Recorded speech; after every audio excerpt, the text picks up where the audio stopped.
Hello and welcome to All for Women's Football. Two of us really should be on the sick and injury list, but we're still here, still giving it a go. Freya's back. Of course she would be. Why would she not be? Let's find out after this, shall we?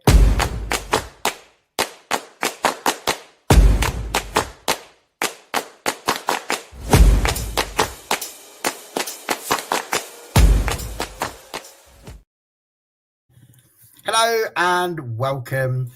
Emily, lovely to see you. I know you've been over on the other channel, and just so you're aware, no, at this point, we are not asking people to become members of All Women's Football. We're not quite in that position just yet.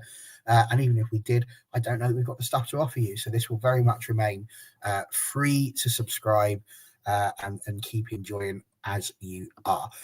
So that's all good. But yes, hello, everybody else that's come to join us. Poor old Daniel there. I think, yeah, he's worked out what's going on there.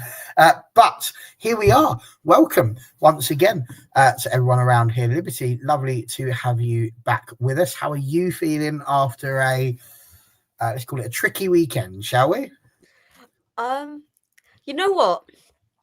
Last week we were talking about how Sean thinks WSL is boring, right? And we all sort of agreed.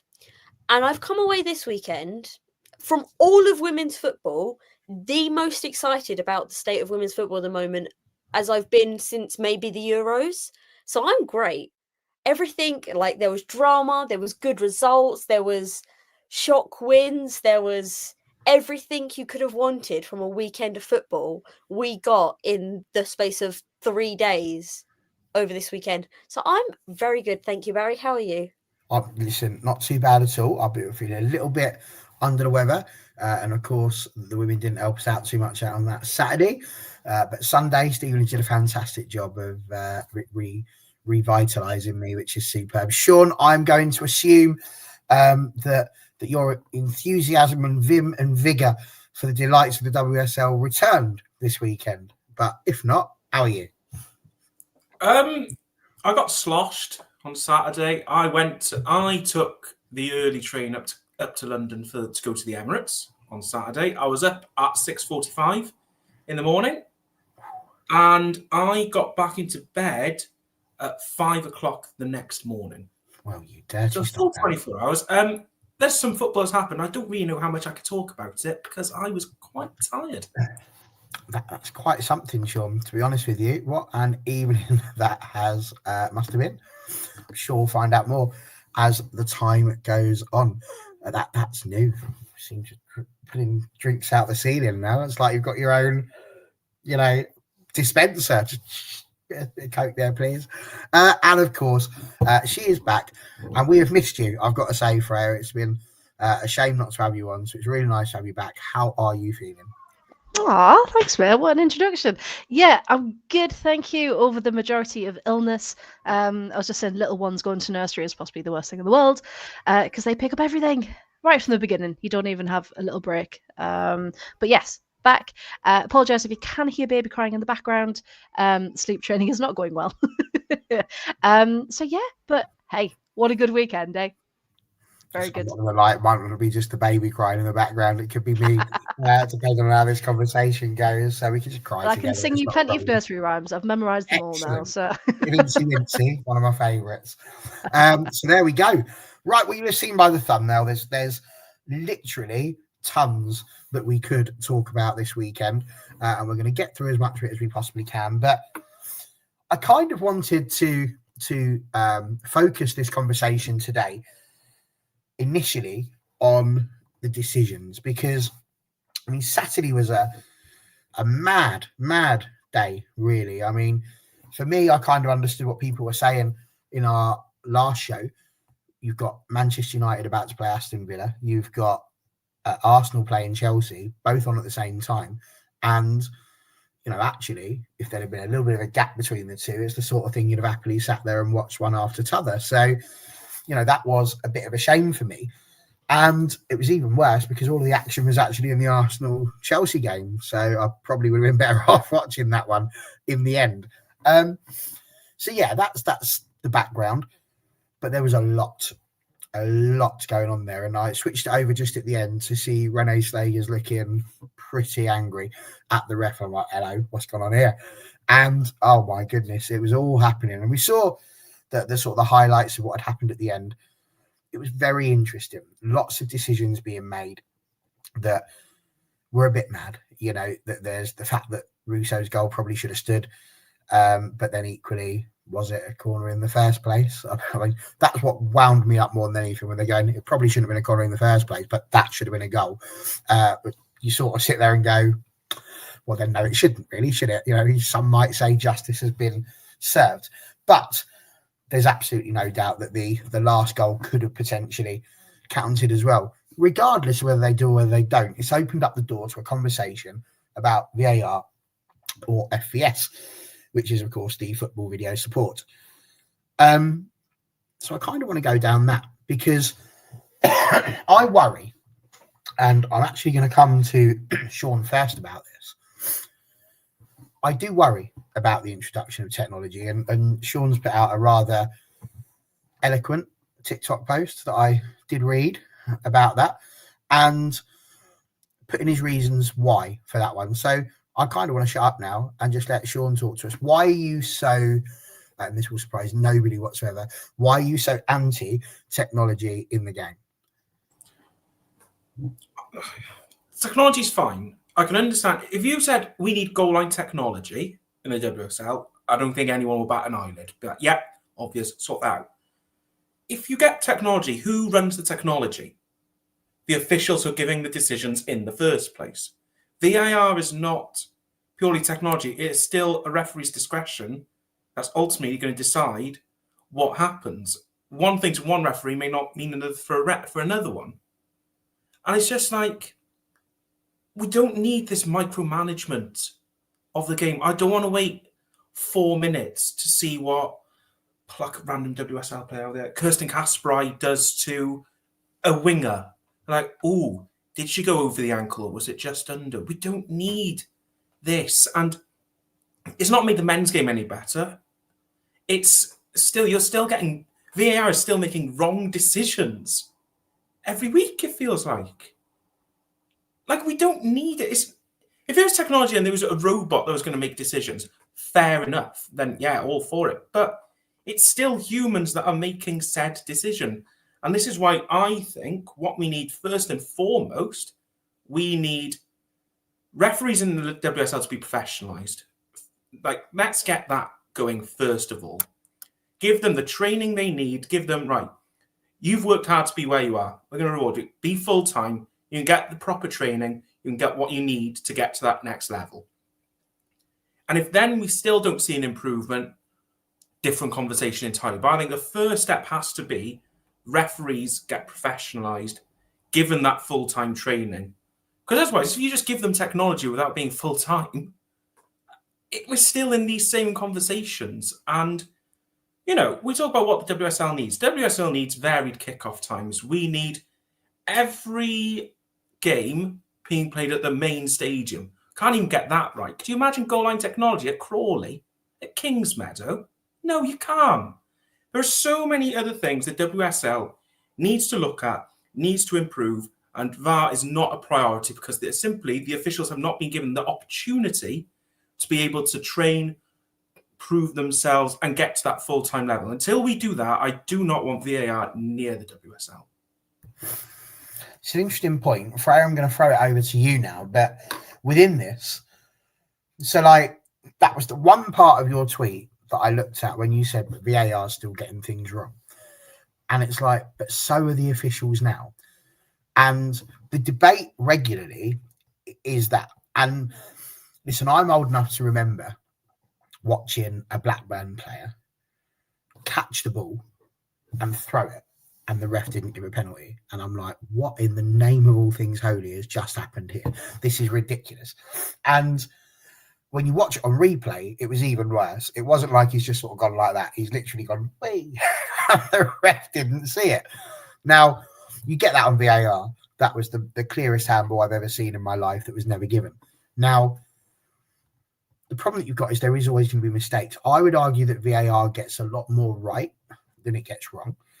I would also argue that VAR does spend a lot of time refereeing stuff it doesn't need to referee. But they talk a lot about the cost. Now, you mentioned you was the one who brought up the football video support.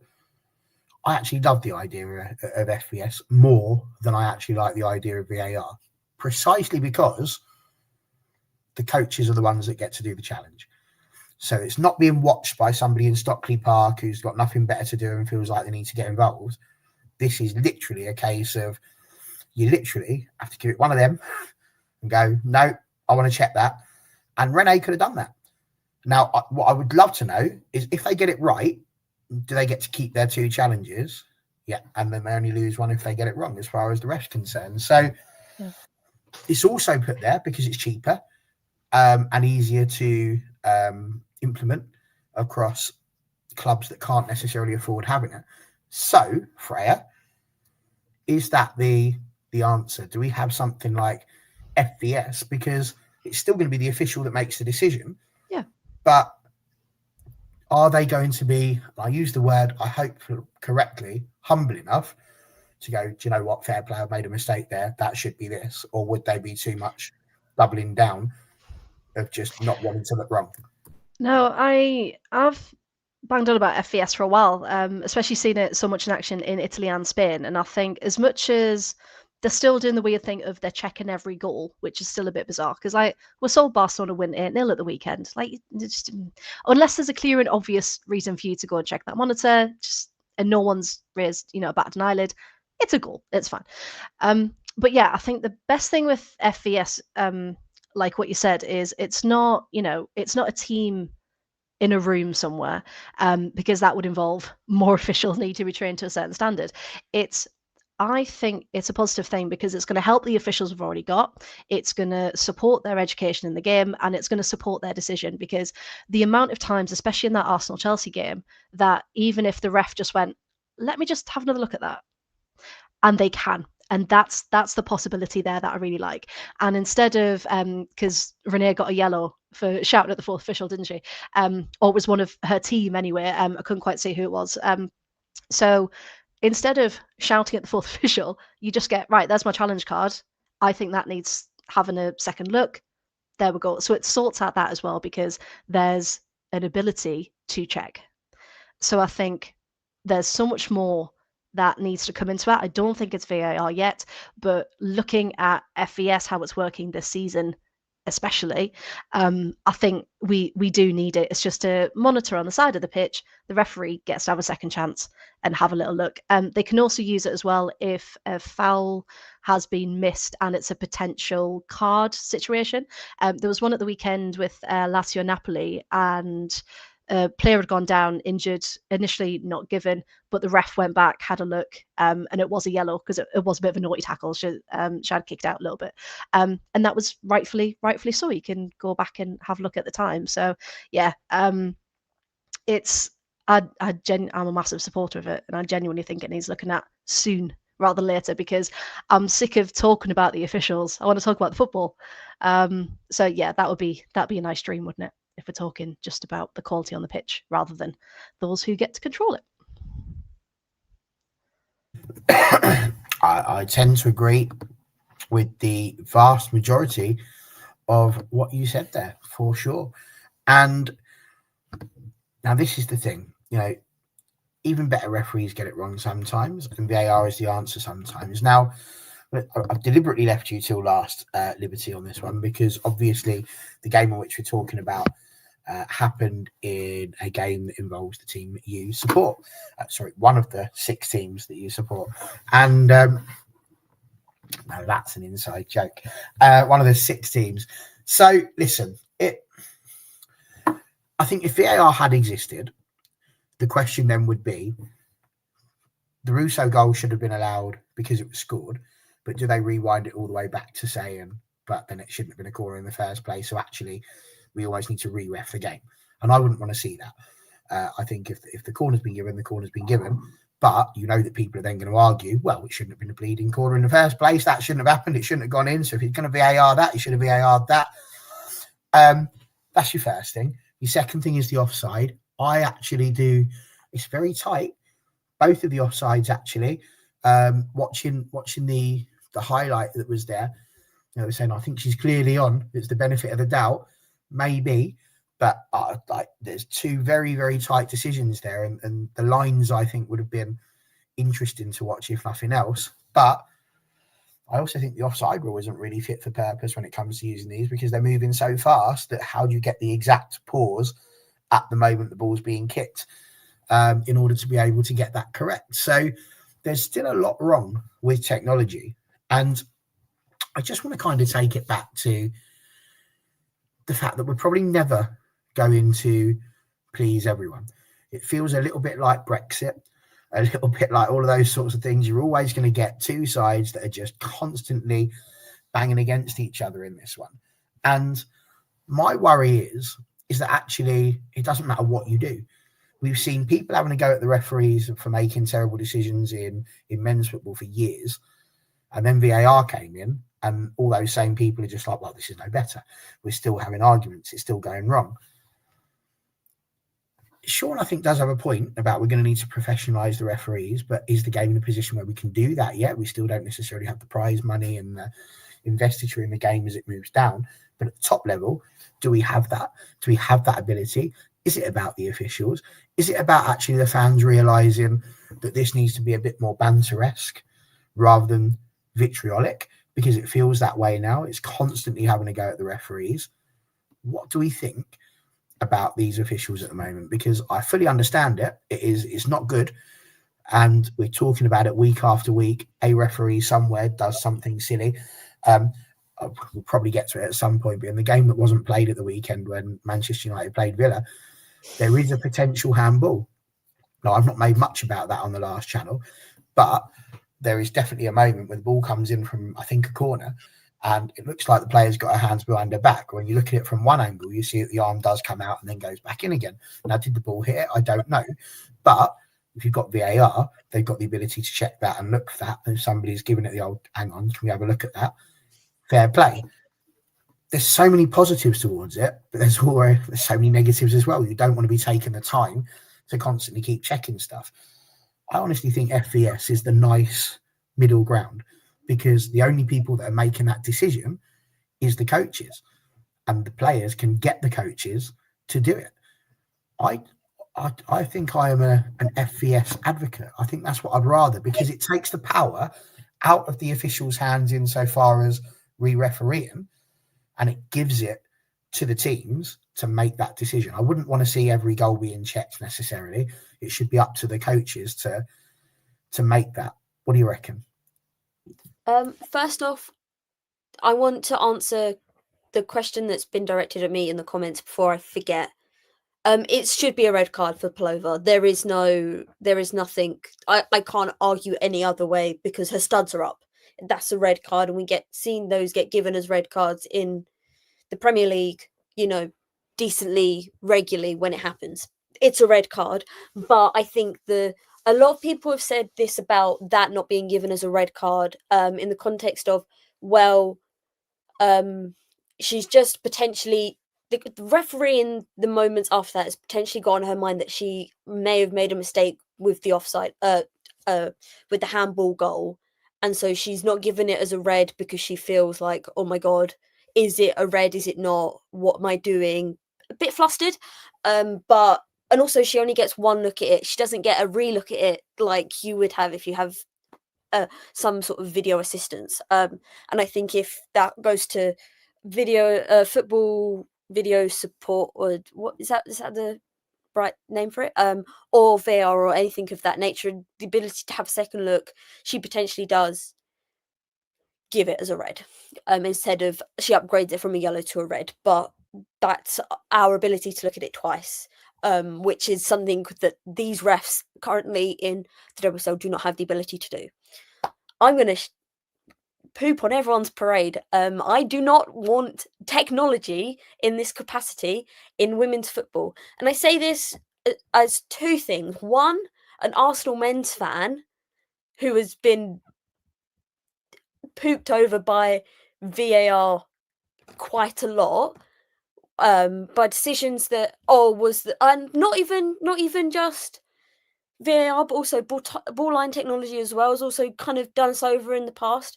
Oh, was that ball, a goal's not been given because it potentially went out in the build-up and should have gone for a goal kick. Oh, was that offside? Blah blah blah. So first off, I don't agree with video technology in general because I've had bad experiences from professional referees. Well, actually, Renee didn't shout at any referee. She was doing this. I will reenact. She was unhappy. She did not shout. Yeah, Kelly she shook Smith, hands. yeah, she shook her hands and she made it very clear that she shook their hands and shook her head at the same time. She did not shout at any referee at full time. Kelly Smith, meanwhile, was after Frank Warren in the old Kelly match Smith from boxing. have had a retroactive yellow card, but shouldn't be fined. She should have a yellow card, like the way that Renee did during the game because she shouted the fourth official. Anyway, I also am a Swedish football fan, and Swedish football. Yeah, I know, Barry. It's really surprising. I know. But I'm sure Tony will potentially say something in the comments from a bit more of that perspective. But Swedish football, especially men's football, is very anti-VAR, and it does not have it because of things like this happen. Human error is always going to happen. That is life. That you cannot eradicate human error, and video assistance still allows for human error because I'm sorry, every Monday on Sky Sports they do referee watch where they re-examine the decisions of referees, whether they have VAR or not. They do both EFL, so the English Football League, so everything below the Premier League, and WSL decisions, and they basically say, should this be that, should that be that? Because human error exists, and we will never get rid of human error. Yeah, exactly. Thank you, Tony. It's a they do not like VAR, and it is like quite a major thing. It's one of the first things I sort of learnt about Swedish football as a general when I first got into Damallsvenskan. Video assistance, no. And I don't like it. I don't like it in the Premier League. I don't like it in the Women's Champions League when we get to knockouts. I think about that Arsenal-Wolfsburg semi-final from 3 seasons ago at this point. Every single goal, the same way that they check every single goal in League FA with the FSV, there we go. They checked every single goal in that semi-final, and there was 5 of them inside 120 minutes, and it was boring. And every single one got checked. The potential, the Jem Beattie infamous accidental barge into Alex Pop was checked for a foul, but she accidentally bumps into her. It was checked for a foul for no reason.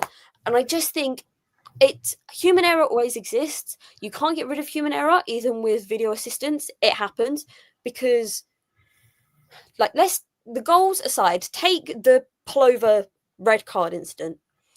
That can go to VAR and the ref can still not give that as a red card.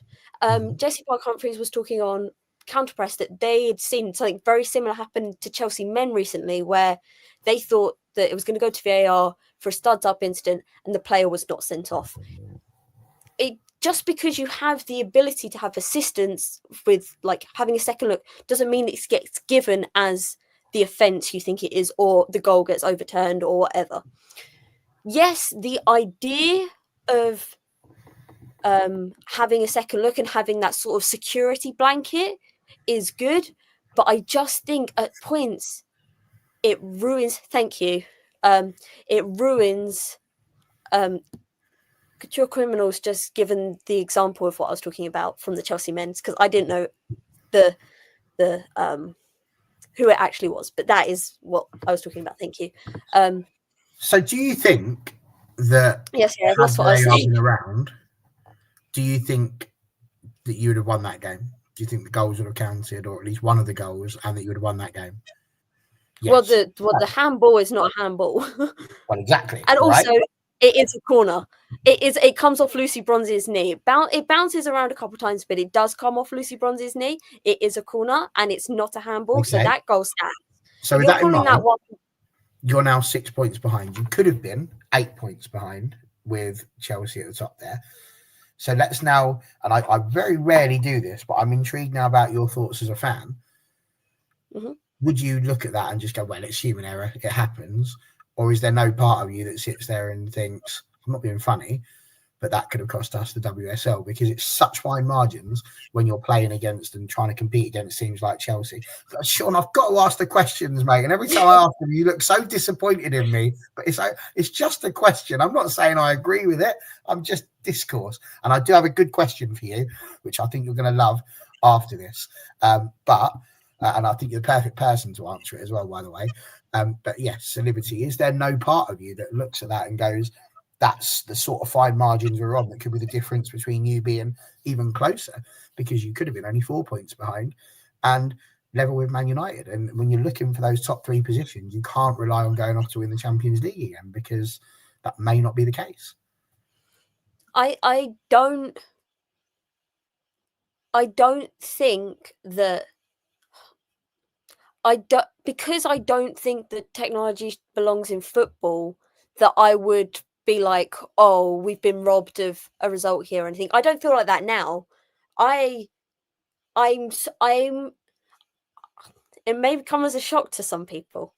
I am very secure in my opinions, and I don't necessarily switch around what I think if it suits my teams or anything like that. I've watched enough.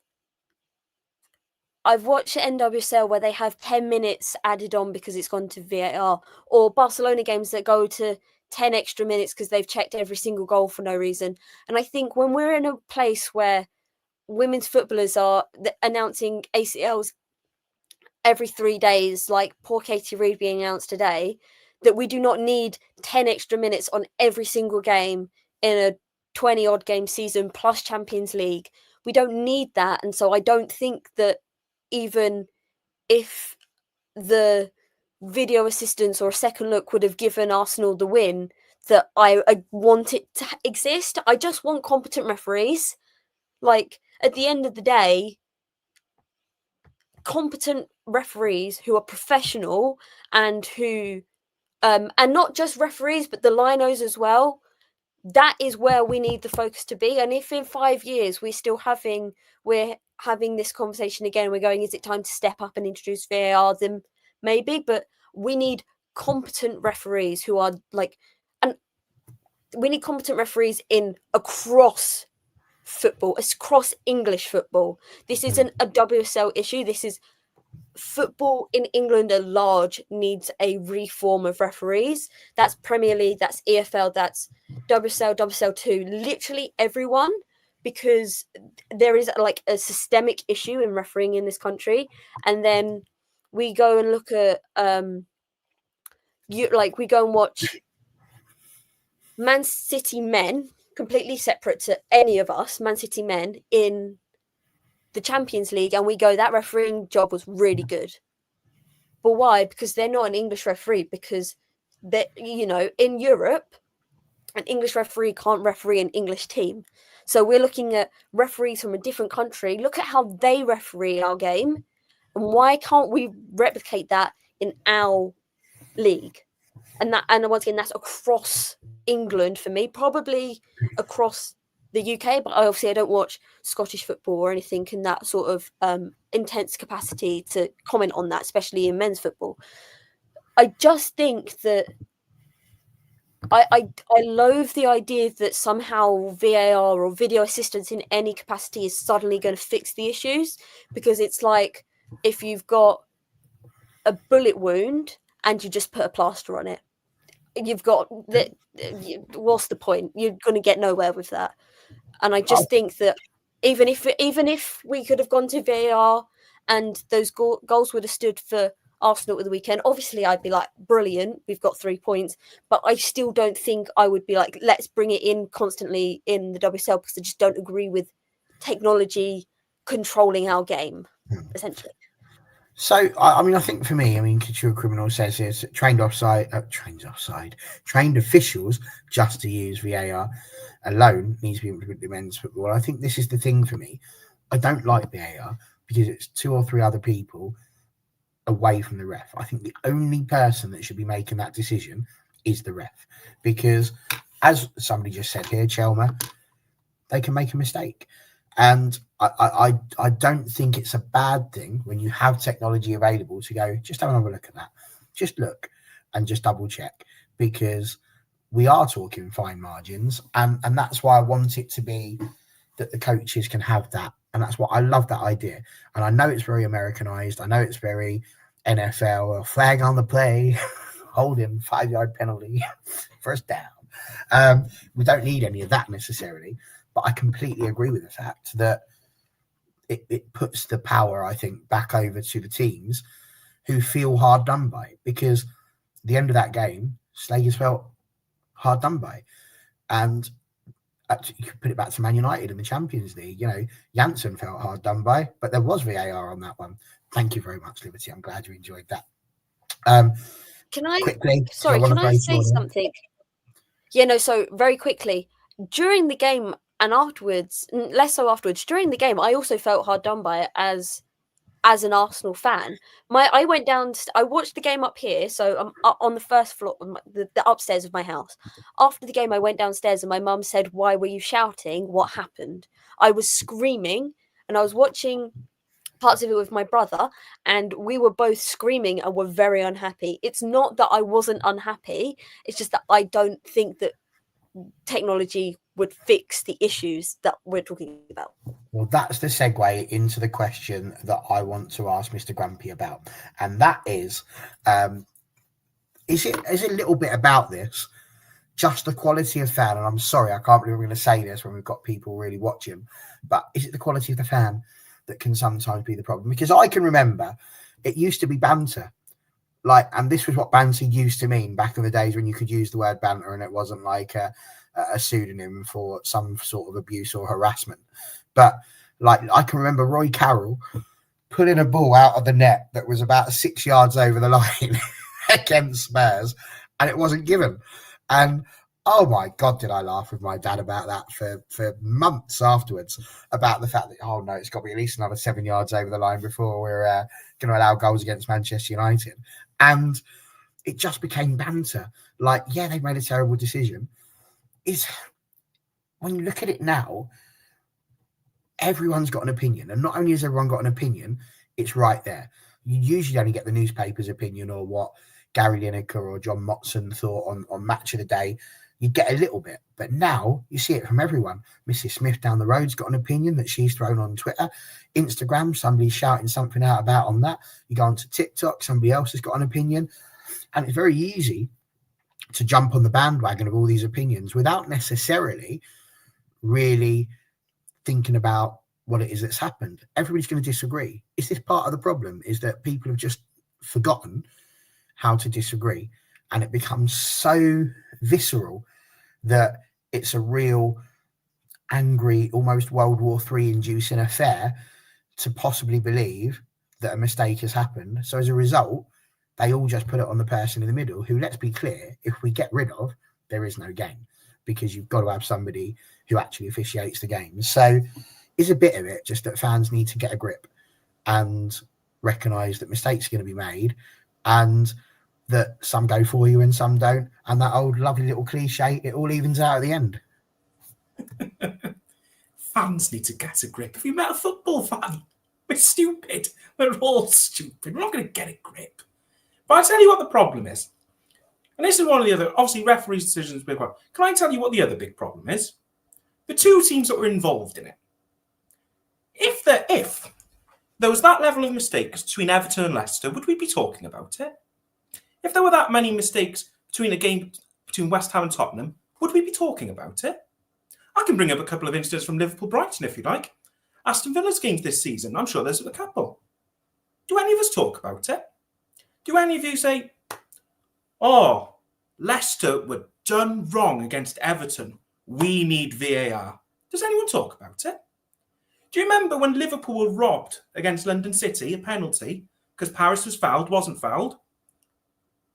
Did anyone hear any calls for VAR? Did anyone hear them? We did talk about it on the channel. For one day, and maybe an hour. And then off it went. silently into the night, never to be talked about again. But but because our big teams, because Arsenal and Chelsea, well, if the big teams aren't happy, then we must change something. That's another problem here, okay? Freya and I, we're mid-table chums. We know where we are, and we get dodgy decisions going against us every bloody weekend, like everyone else, even against you big teams, okay? And there we go. You don't have the mainstream appeal. Exactly. So it only works when you want it to. And if it's only going to, it's got to benefit everyone. And this is the thing. It's because it's happened again. Arsenal against Chelsea. That's the problem we've got. That's it. Okay. It does not help. The two big teams have had something go against them. Both of them. And now we're all up in arms. You go to an Everton Leicester, you go to a West Ham Tottenham, you even go to a Brighton Aston Villa. You come back to me and you have your appeals for VAR.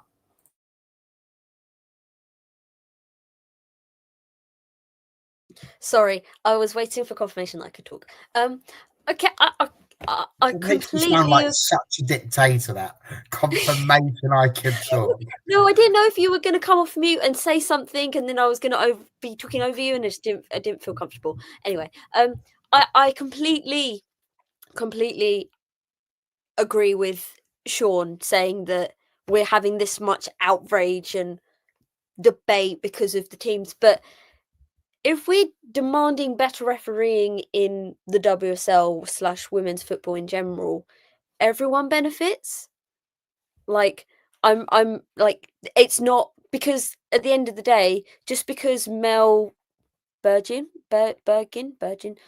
because Mel is refereeing Arsenal Chelsea on one Saturday, next weekend she could be in charge of, I don't know who's playing next weekend other than North London Derby. She could be refereeing Leicester. She could be refereeing City. No, anyway, she could be have a League Cup game midweek where she's refereeing two WSL 2 sides, because that's how the refs kind of go around the leagues and they kind of do everyone at the end. Everyone benefits from better refereeing. She's not just going to be refereeing Arsenal Chelsea every week.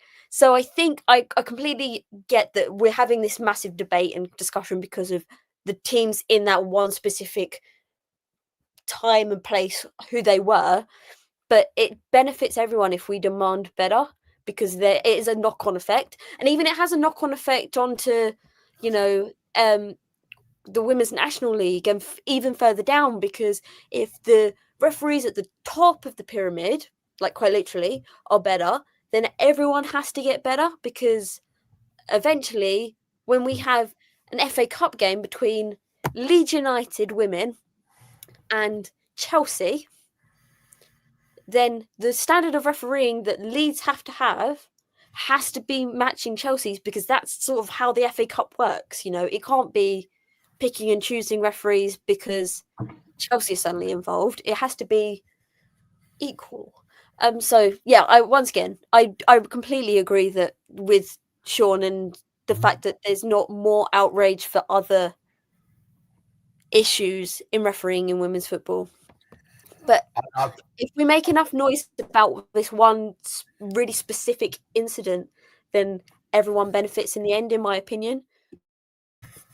I've got to be honest, I think what Sean said was very good. At this point, I would probably vote for Sean. It's very good point, very well made. But what I will say about it is that I think it follows on a little bit from what you were saying earlier on. When I say earlier on, I mean like last week, when you said that you felt it was getting a bit boring. Where's the consequence? Where's the drama? And realistically, the only drama there is really at the moment is at the top of the table.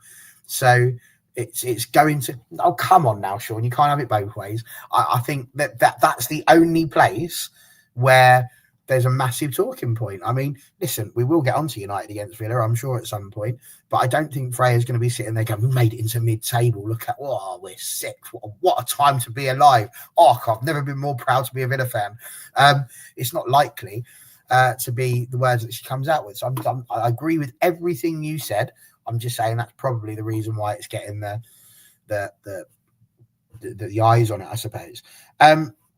Freya, what I wanted to ask you is to sort of round it off, really, in terms of the VAR Do debate, that. is this. Are we in danger? If we talk about needing to improve the referees, needing to get more referees into game that are professional, if we continue treating the referees in the manner that we're treating them now, whilst they're doing it for the love of the game, are we in very serious danger of putting it into such a position that no self-respecting girl would want to go and referee a women's game at the moment because of the amount of vitriol they're going to get?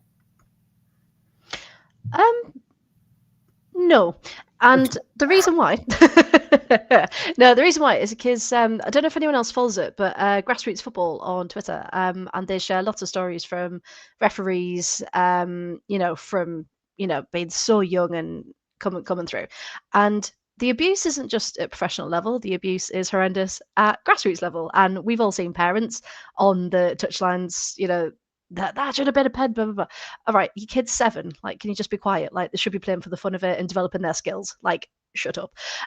So there's always going to be idiots who think they know better than the referee. So the issue has to be, and the support has to be there so that the referees know that they go into it, and this comes with their development and their support, that they're in the best position to referee that match.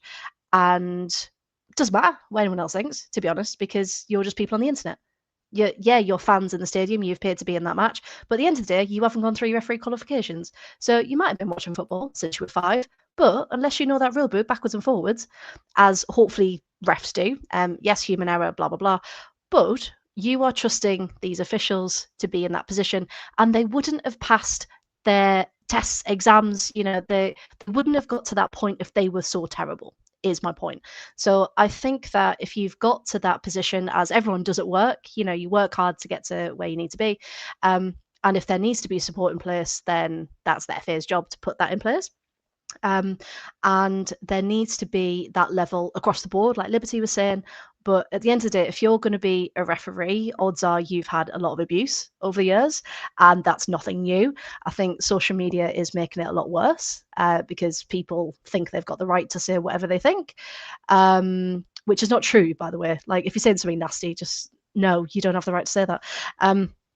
As we've seen over the weekend. And yeah, I think referees just need to remember that they are playing such a vital part of the game because we couldn't have games without them.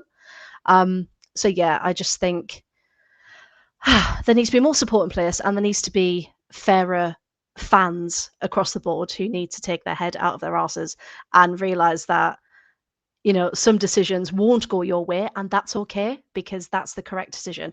If it's obvious handball, you're not going to be like, oh, what are you doing? It's a handball. Like, you hold your hands up and move on. Some people can't do that, and I think that's the issue. They can't take themselves away out of that headspace. So yeah, I think referees are doing an incredible job in the situation that they're in. Is there room for improvement? Yes, but they need that support, and I think that's the big issue that we need to talk about. Are the FA willing to give them that development as they deserve it? I completely agree with you. Okay? I will just point out that I will never get over Nikita Parris having GBH committed against her against Chelsea twice in the penalty box. But as you just said, I'm just a bloke on the internet, so I'll just shut my little mouth and accept that. As long as you know your place, Barry. As long as you know your place. I've known my place for a long time. I'm here for comedy value and nothing else, really. Although, if you speak to Emily, sometimes the voice of reason, but if you talk to Sean, clearly just some sort of baity type person that is deliberately trying to cause kerfuffles, which is not quite the case. I'm going to come straight back to you, Freya, because I do want to give you your chance to talk about Villa. Thank you. At this point, I'm just going to nip out. I've got to go and get something from the shop, so I'll be back in about 5 minutes. But we had a lot of chat on All for United about this, and we don't need to go through the Man United side of it, but I messaged you afterwards and said you were just impenetrable.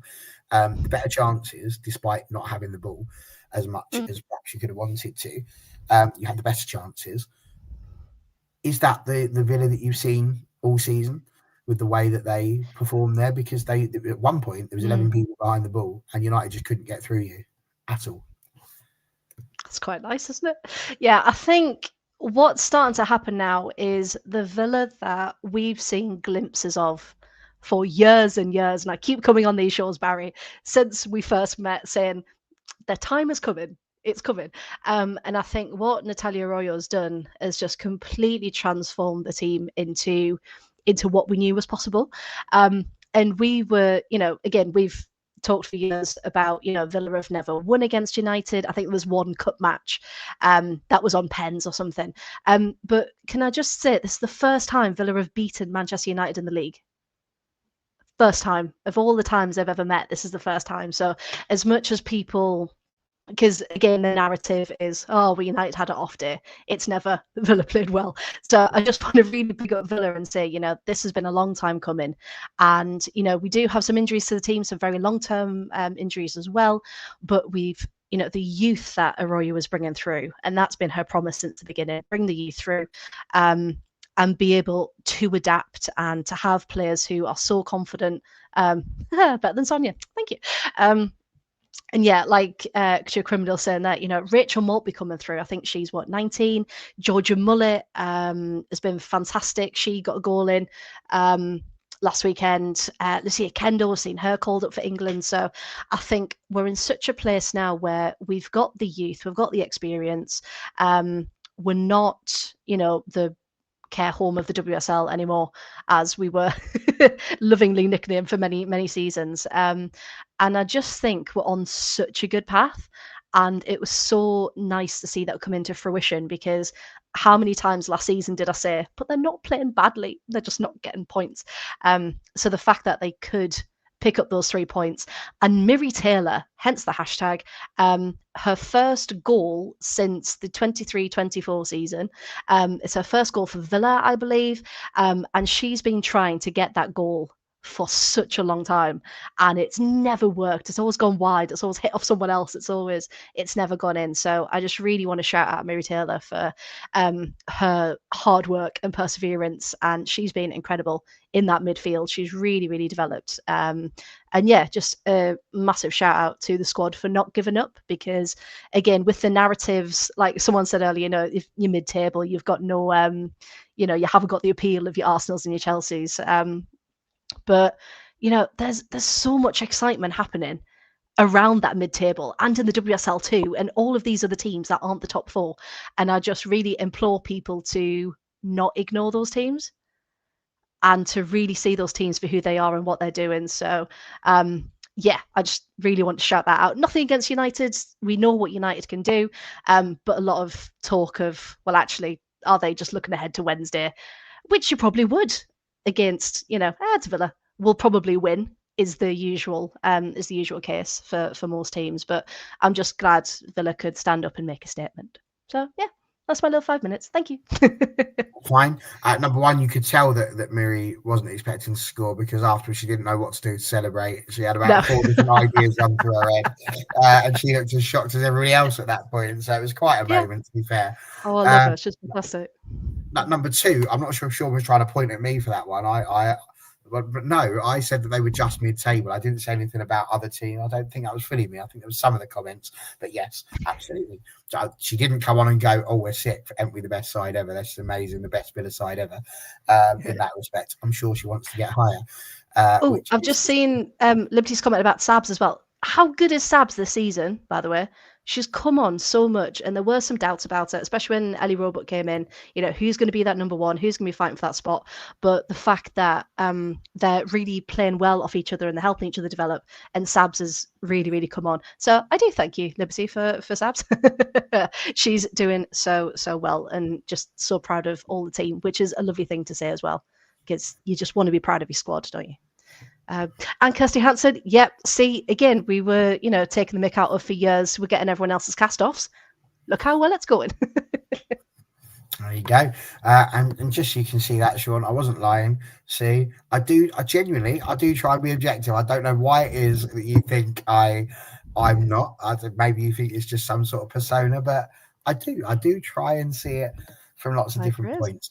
And to prove that I listen, Sean, I'm going to give you the chance to talk about some mid-table, bottom of the table, interesting bits. Could you talk to us a little bit about Liverpool 1, Brighton 1, and West Ham 1, Leicester 1?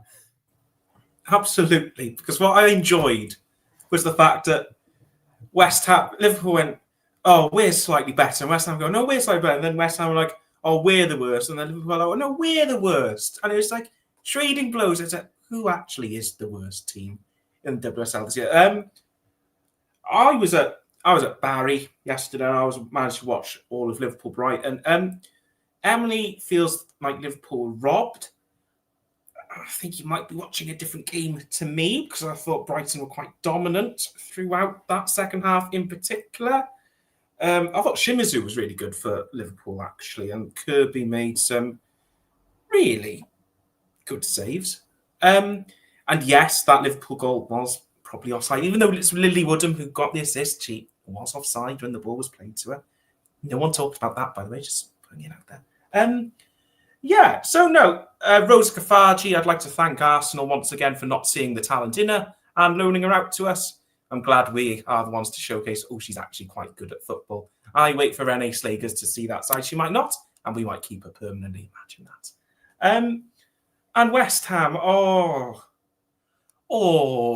that's just harsh. 97th minute before you get your first win. Oh, it's quite funny though, isn't it?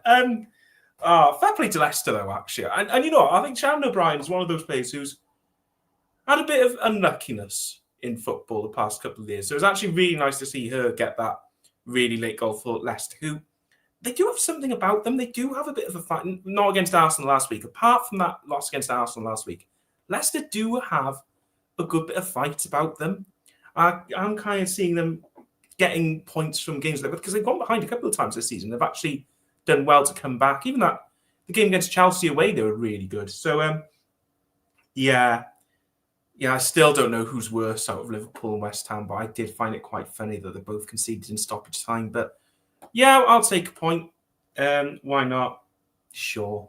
And by the way, what you don't know, Barry, is whoever finishes fifth in the WSL, right, we get a little trophy because we finished fifth. But Man United wouldn't know because they managed to finish sixth that one season. Did you know? So I think the batteries of my hearing aid went out there. What was that? I must have missed that bit. Outrageous. But yeah, I mean, who needs a little trophy when you can play in Europe week in, week out? That's what I would say. Right, Liberty. I'm going to throw this over to you, and I'm sure that you'll be entirely unbiased, but were you as surprised as I was when, having just got in to put the VO stand up, wandered back in prior to the Stevenage game and saw London City 4, Spurs 2.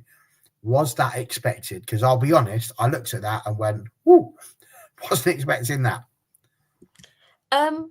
Not expected, but in the sense of I thought it would be not so like a 4-2 goal line. It's harsher than it looks because I thought it was going to be a really classic game. It was going to end 3-3. It was going to be London City go ahead, Spurs equalise. London City go ahead, Spurs equalise.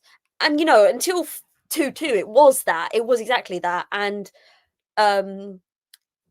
Sumanen's free kick is outstanding. That was potentially goal of the weekend. Potentially, I haven't seen all the goals, and I'm hearing that Kelly Gargo's goal was brilliant as well. So I'm saying potentially, so nobody comes for me. Haven't seen it. I was visiting my little niece and nephew yesterday afternoon.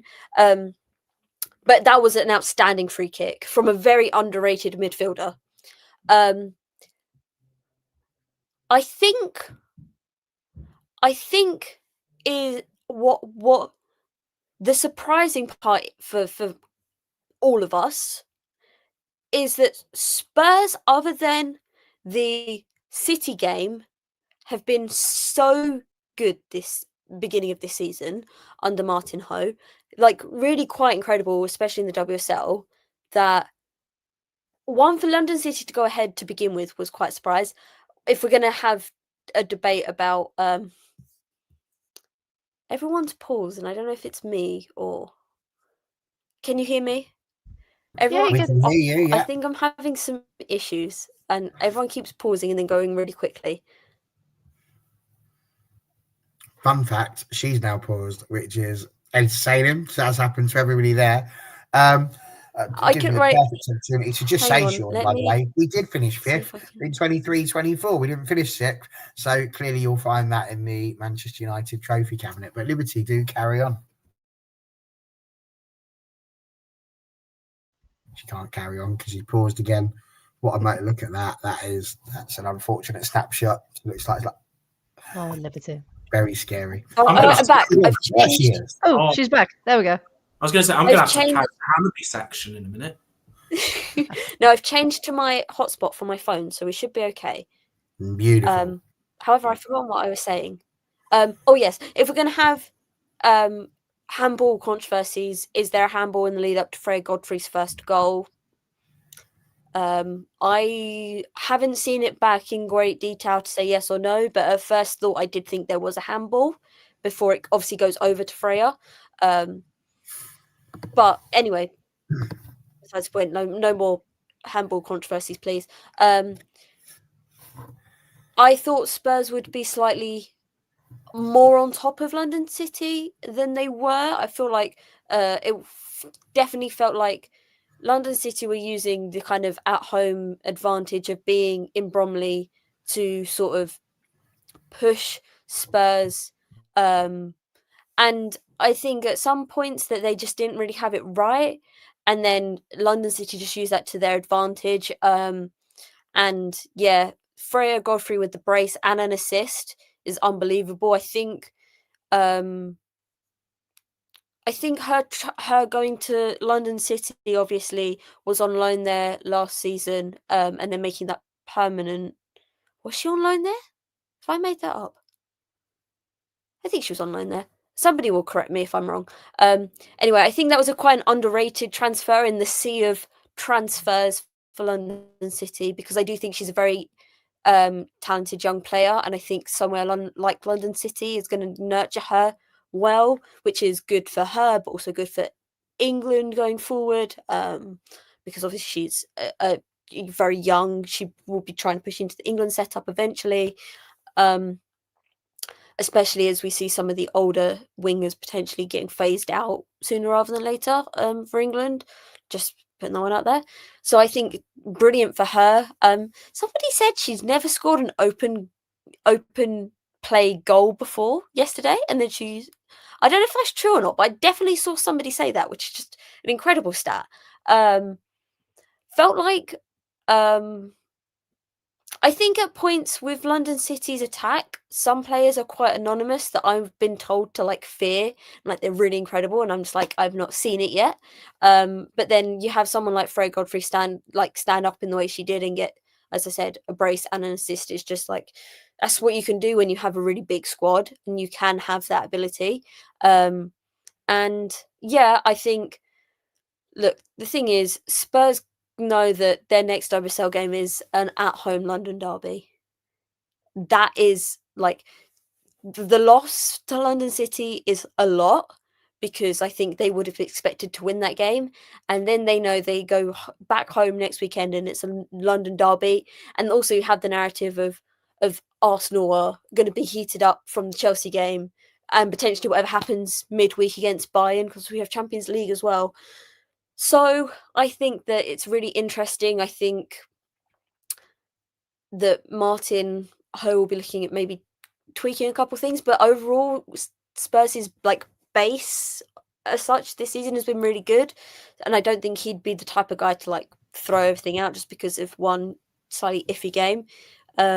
I think that the Nilden own goal is probably what then hurts the most, because at 2-2 and like really late in the game, you go like, okay, we'll take a draw here, it's fine, whatever, could have got more, and then you get an own goal and then they get a fourth. It's like, oh my god.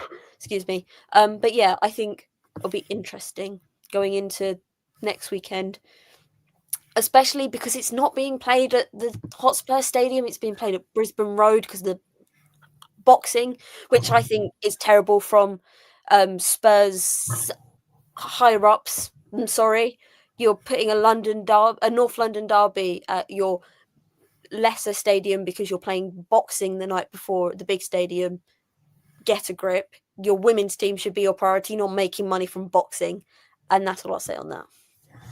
I went to get a job at Domino's because I thought there was going to be some boxing, but it turned out to be an entirely different thing. That was just no fun whatsoever, just making those up. Manchester City. We've got to finish off with them. They ended up beating Everton 2-1. And as a result, they are now top of the WSL. 8 games gone. We're a third of the way through the season.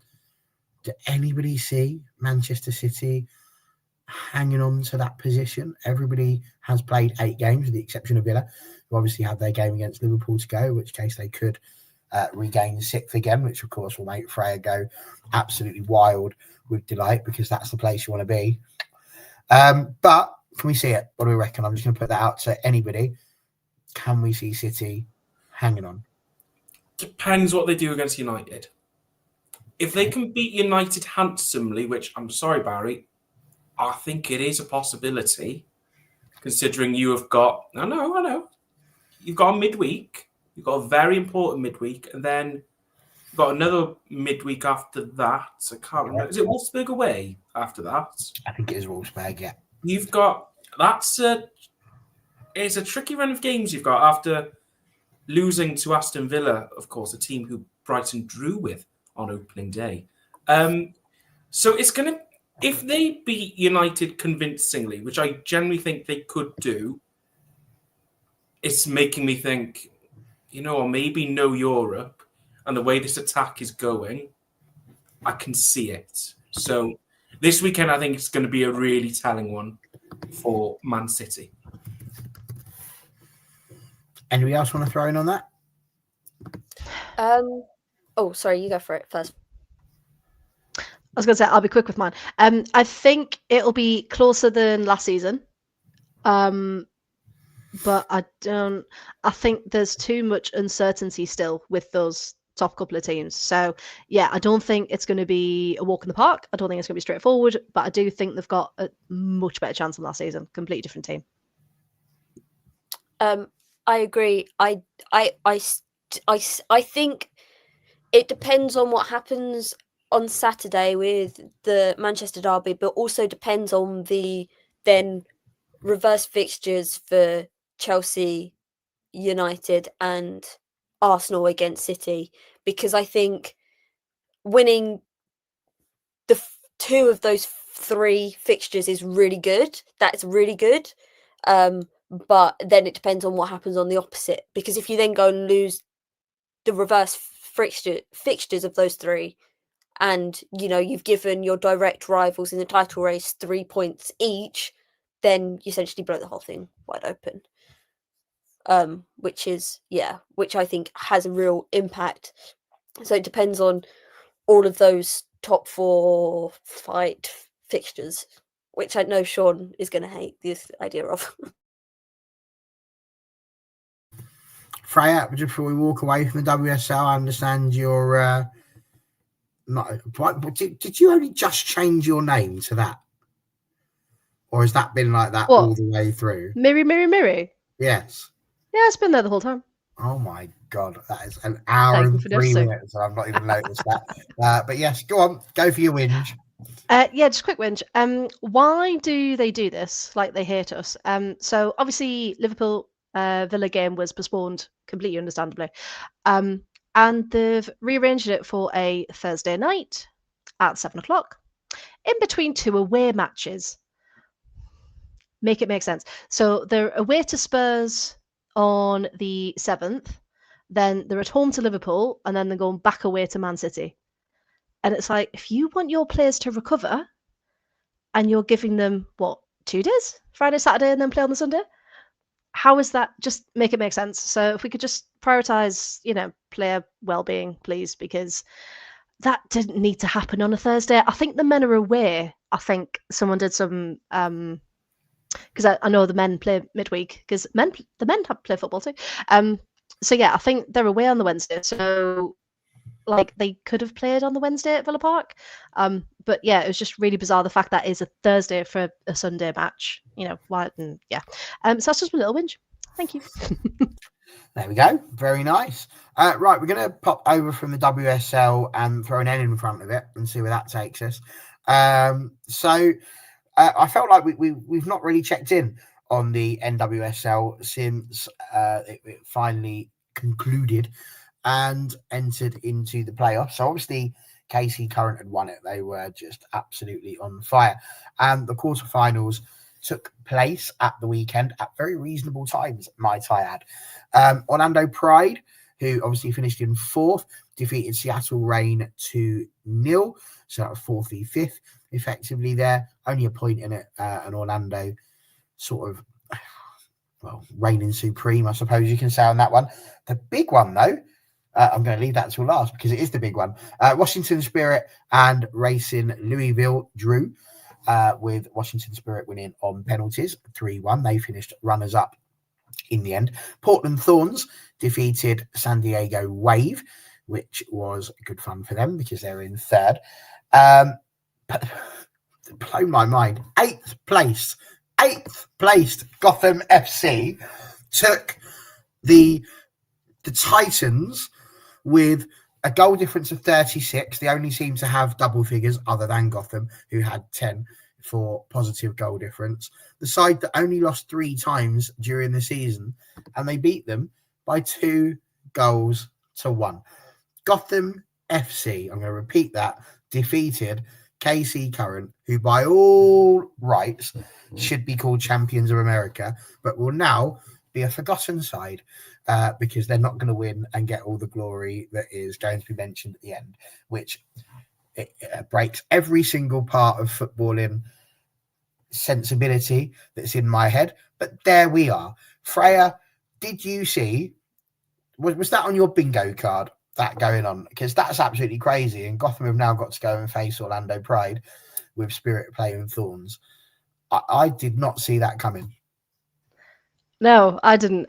So the NWSL, it's one of those I try and follow it, but then because the kickoff times are all over the place, I then forget. So I go in now and again, but Danny, who I do the Wednesday podcast with, is a KC fan, and he's been wearing a shirt for weeks, and he's like, right, this is our time, we're going to do it, it's going to be good. And then playoffs over the weekend, so because obviously Adrian Leon and Ken Sadali play for the Wave, so I kind of keep up with them. And I was like, if they can do it, that'd be great. And then suddenly it was, because it was yesterday, wasn't it, those 2 games? And I was like, both of them have gone into extra time. Both of them have had last-minute winners that just kind of rip the heart out of you. So lots of people think, well, surely if you win the league, that should be it. But actually, the playoffs work in the NWSL because there's still that jeopardy and there's still, that excitement with it. I don't particularly think it would work in the WSL. Yeah. But yeah, for the NWSL and that excitement, I couldn't believe it. I really thought the Current were gonna do it. So yeah, I didn't watch, unfortunately, but I can't believe Gotham did it. They were very cocky about it on social media as well, which I also quite enjoyed. So yeah, it's just, but it's a big part of their culture. So as a neutral-ish, it was quite exciting to watch. Yeah, those results coming in. Sean, I'll throw it over to you because I'm actually a bit speechless about the whole thing, really. For that to have been the way that it's gone. I mean, somebody puts here, that's what Nikki Doucette dreams of within the WSL. I mean, would this rekindle your excitement within the WSL, something like this? Because it seems crazy that it seems so dominant. Gone, first hurdle.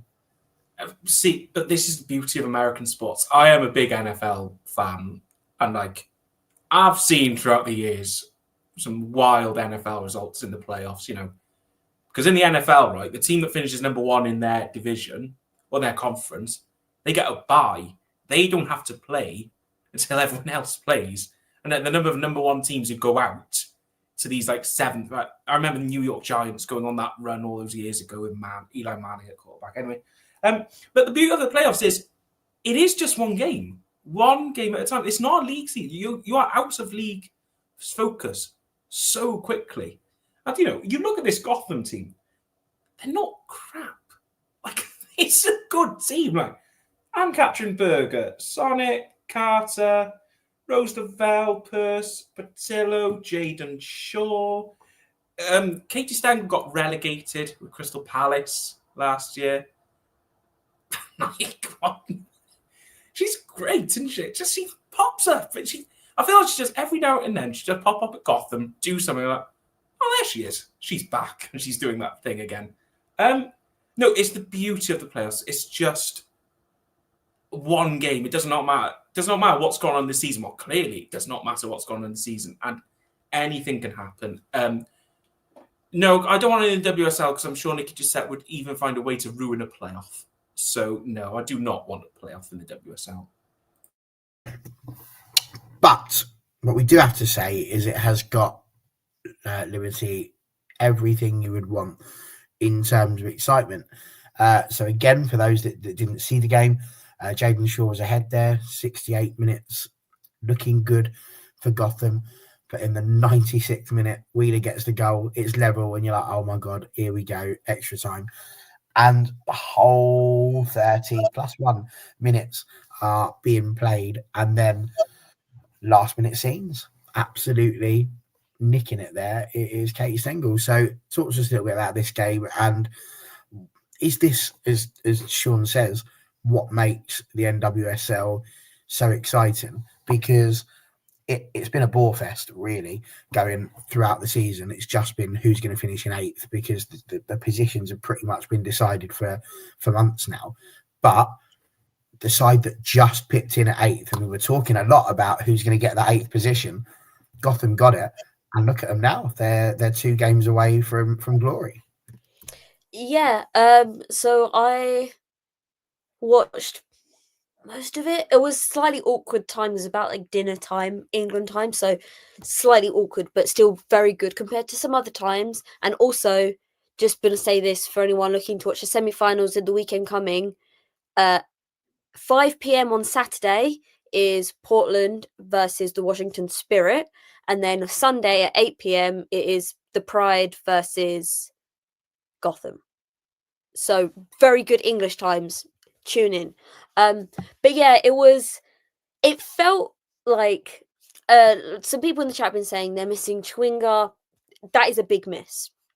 And she's been gone for 3, maybe upwards of a month at this point, and it has felt like they've missed her. They are quite reliant on her. She is Chwinga. She's incredible, so it's no surprise. But going into this post-season, it was a bit like, how are they going to find the goals to get through the games without her? And basically they can't really.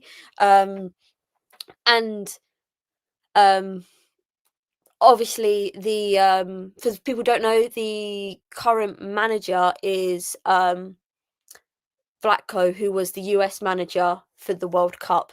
So the joke is that he always gets knocked out in the first round of straight knockouts, which I just think is a little bit funny. But yeah, he had become quite reliant on Chwinga. Once again, she's Chwinga. It's not hard to see why. But the thing is, and the thing that lets Kansas City down with the Stengel goal is it's a free kick from a decently outside the box. It's not too far, it's halfway between the halfway line and the edge of the penalty box. Gets sent in, and basically nobody decides to mark Katie Stengel. The ball drops to her. She sends it up into the roof. It's easy for her, really. The finish is good, but nobody's marking her. Nobody's close to her. She's got all the time in the world, and she does what Katie Stengel does with somebody of her experience across both the NWSL and the WSL. She puts the ball in the back of the net. As simple as that. And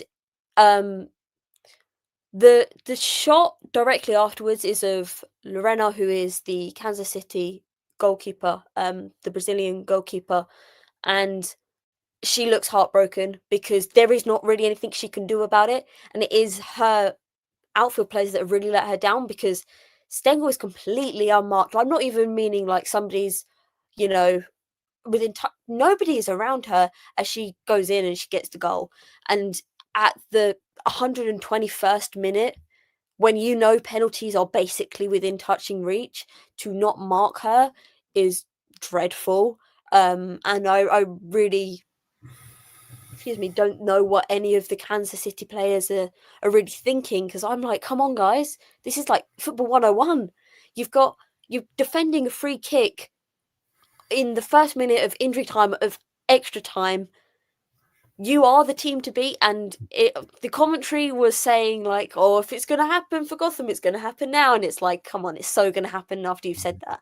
And, props to Katie Stengel for putting it back in the back of the net. But yeah, it was really bad from Kansas City.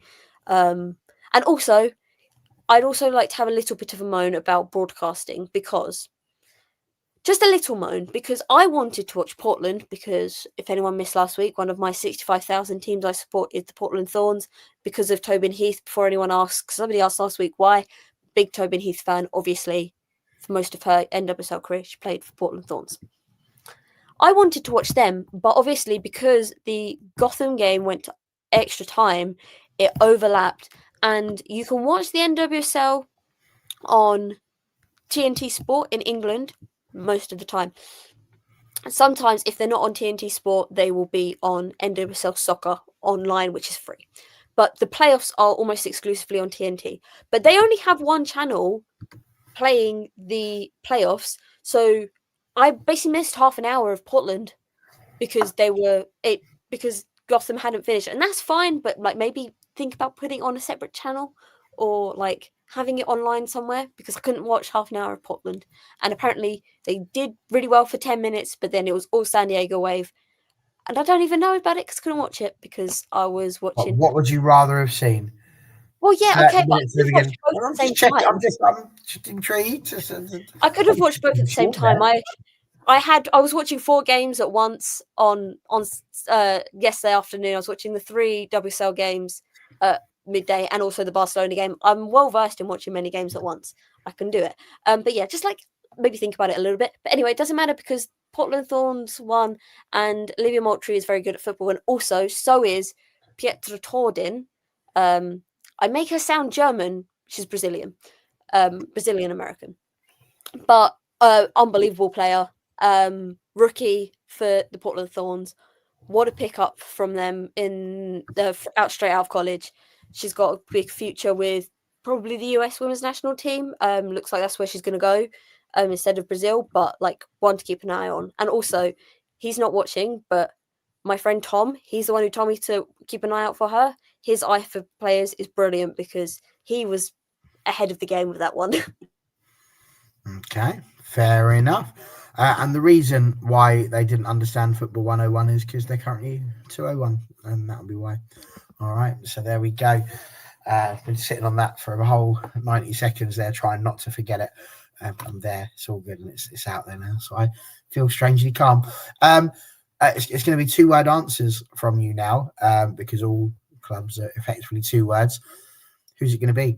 Washington Spirit, Portland Thorns, Orlando Pride, or Gotham FC? Who is taking home the NWSL title? Washington.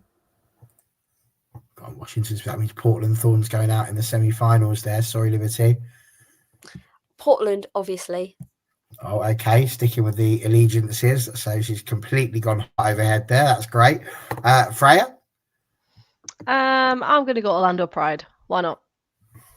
Interesting. Nice here. So Orlando, so Trebuchet, Shamrock going for Thorns. Lovely to see you in the chat, by the way, Shamrock. This guy retweets everything on Twitter as soon as we can, and he's trying to chase me down on the predictions league at the moment, but hasn't quite managed it yet. But keep going. It will be good to see how you get on. Chalmers saying Gotham versus Washington final. So that could be quite interesting. Depends whether or not Rodman is healthy. Washington over here, I'm really not sure. If you ask me who I wanted to see now, I'm going to say Gotham, just because they've gone and done that. I'd find it hilarious that the side that's finished 8th goes on to win the whole thing. Frankly, it would just be the absurdity of American football. exactly that, Emily, right? It would be just so brilliant. And thank you. We love you too. So, right. I wanted to talk briefly about the Champions League that's coming up, purely because that then feeds into a little chat that we'd like to have about the Frauen Bundesliga. So, talking a little bit about this, there's some big games coming up during the week. We have got 5 teams. Yep, 5 teams on 6 points. Barcelona, Real Madrid, Wolfsburg, Lyon, Manchester United are the 5 teams currently on 6 points. Chelsea and Leuven just behind on 4. We've still got about 5 teams on 0 points. One of which, that was nearly a very unfortunate one there. One of which is PSG. So I'll quickly run through the matches that are coming up this match week. We've got Roma against Vålerenga, Lyon against Wolfsburg, which is potentially the big one and certainly the one that I'm going to get to in a second. Real Madrid against Paris. St. Paulson against Chelsea. Barca will play Leuven. Bayern against Arsenal. Benfica against Twente. Man United against PSG. And Atletico Madrid against Juventus. And the reason why I kind of thought that would be a good one to get into is because Wolfsburg have got a huge game there against Lyon. And I'm very intrigued as to how we think they might get on with that, especially considering they've just been beaten by Frankfurt in the Frauen Bundesliga. That's a huge result going on there. It's given Bayern a 6 point, I think it was, differential already at the top, about 10 games played, I think. So huge things happening over there in Germany. But any fixtures there that are standing out for you? Any potential banana spins? I know that Sean's going to say we'll probably lose to PSG. That's a potential banana skin for you, Barry. Absolutely. But aside from that, I mean, Arsenal against Bayern, that's a huge game because that's 9th against 11th, both on 3 points and both needing to really get some points on the board to make sure they are higher up and at least into the seeded parts of the draw if they don't make it into the top 4. So yeah, some big games going on there. Freya, what do you make of that? And Wolfsburg Lyon, which for me is the tie of the round. Do you see Wolfsburg being a wounded animal, so to speak, on this one, or do you think it's going to be a bit more like pecking the carcass clean? See, I was trying to make another good wolf pun, but it's kind of come back to me. I might think of one. Yeah, I was really shocked with Wolfsburg at the weekend because wasn't there a red card as well in that one? Liberty will probably know all the details of that. And you just think how, I mean, not taking anything away from Frankfurt, but I don't think anyone expected that to happen the way it did, essentially. But yeah, just looking at those fixtures, I think even though, because we've only played 2 matches, so that table at the minute looks, the difference in the table looks massive, doesn't it? So I don't think we can really look at our top and bottoms yet, really, because I think a lot of teams have still got to really come into it. But I think Bayern Arsenal is always a good one to look forward to because you again can't really see what's going to happen there. I think Atletico Juventus as well. I think that's a good matchup. But yeah, I think Lyon's going to be a really tough test for Wolfsburg. So I think they can take what happened at the weekend and be like, right, we don't want to feel that again. We need to go out to Lyon and we need to give them everything. So yeah, I can't wait. 3 of them are on at 8:00, so that's going to be fun multi-screening. If there's a stream, of course, if we can find it, depending on the clubs. But yeah, there's some really, really good ones coming up. To be honest, spoiled for choice, we should say. Spoiled for choice. Absolutely. She-Wolf's a great name. Does sound like something out of He-Man. You had He-Man and She-Ra, if I still remember there. So there's always some taking me back to my youth. I'm going to think about the 80s while you tell us some more about this, Sean. Anything sticking out for you in the Champions League? I don't want to sound boring, but I'm struggling to get excited about this round in the Champions League. I look at these fixtures and I'm like, don't quite get me going because I think Wolfsburg will crap the bed against Lyon. I can quite see that quite happening. Arsenal Bayern, maybe. I don't know how Bayern's injuries are going to match up against Arsenal, who have the capacity when they want to be quite good. United PSG, for the record, I think you'll beat PSG about 3-0. And I'm not even joking with you, Barry, because they are not useless, but borderline. And Atletico Madrid Juve is probably the one I'd plump for, because, Freya, what's going on with Juve in Serie A? It makes no sense whatsoever. 6th at the moment. None. It does. Weird. But I really like Atletico Madrid. I think Atletico Madrid have got a bit of something about them. And lucky to not get anything out of that game against United. So, yeah, I'd plump for that one. But, yeah, struggling to get a bit excited about this one. I think I thought I was muted there for a second, but I think the fact that it's the middle of the group stages, again, there's not really jeopardy at this point. The jeopardy comes in within the next few games, and there's nothing there that's really going to mean they're definitely out. But I do think that's one of the reasons, Liberty, why the PSG and Man United game does have it, because if Manchester United beat PSG, the chances of them progressing very slim. I think they've still got some really big games coming up as well, so it could be quite tricky for them. So we could see the exit of PSG. But yes, your thoughts on the Champions League, and then also a little bit about Wolfsburg beating Frankfurt. No, Frankfurt beating Wolfsburg the other way around. My apologies there. I didn't read my right because I crossed through and then I lost the word beaten. But anyway, there we go. That's all right. We'll forgive you, Barry. Yeah, I think the thing with Wolfsburg for me is Brand leaves for Lyon. That's very interesting. She goes to Lyon. She's going to be playing her old team. And nobody really, for me, in the Wolfsburg attack at the moment is anywhere near Brand. And I think she's been really, really, really good since she joined Lyon. And it's not hard to be good when you go to a team like Lyon, because you're playing with, some of the best players in the world, and also Albert. But she has been really excellent and found another level. I do think at points she was being held back by Wolfsburg, by the way they want to play, the sort of counter-attacking football that Wolfsburg want to play. But yeah, I think that that's going to be really interesting. I do think that Lyon will win. I think Wolfsburg's defense is just... I think the fact that... Right, the thing with Wolfsburg versus Frankfurt at the weekend was that the best players on the pitch for both teams were the goalkeepers, and they both had the same amount of saves, and everything. It was like quite weird. I don't really understand. I think that... Let me start again. I think that Johannes is a very good goalkeeper, but I think that she shouldn't have moved to Wolfsburg, if you ask me personally. I just don't. I don't think it was the right move. Don't think it really suits her. I think she struggled at points. I think that Wolfsburg are way too reliant on really late goals to win games. I'm thinking the weekend before last, they got a really late winner. This player called Simila Velato scored a really late, really good winner. I don't know if you know her. That was a Hammarby joke, because she used to play for Hammarby before she moved to Wolfsburg. Just putting that one up there. Hammarby counter 1. I've only mentioned this once today.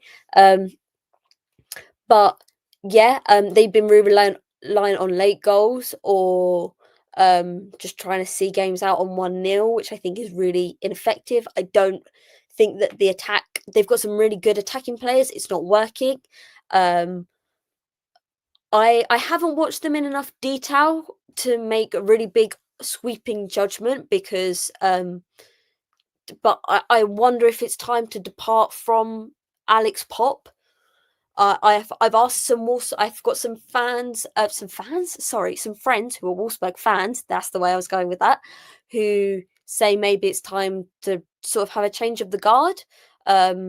But that's just, their opinion. I'm not saying that that's right or wrong, but I'm thinking maybe that's something that needs to be looked at for Wolfsburg, because I think especially at the weekend, the amount of chances she missed in the second half against Frankfurt was embarrassing. I'm going to put it out there. It was bad for somebody who is Alex Popp.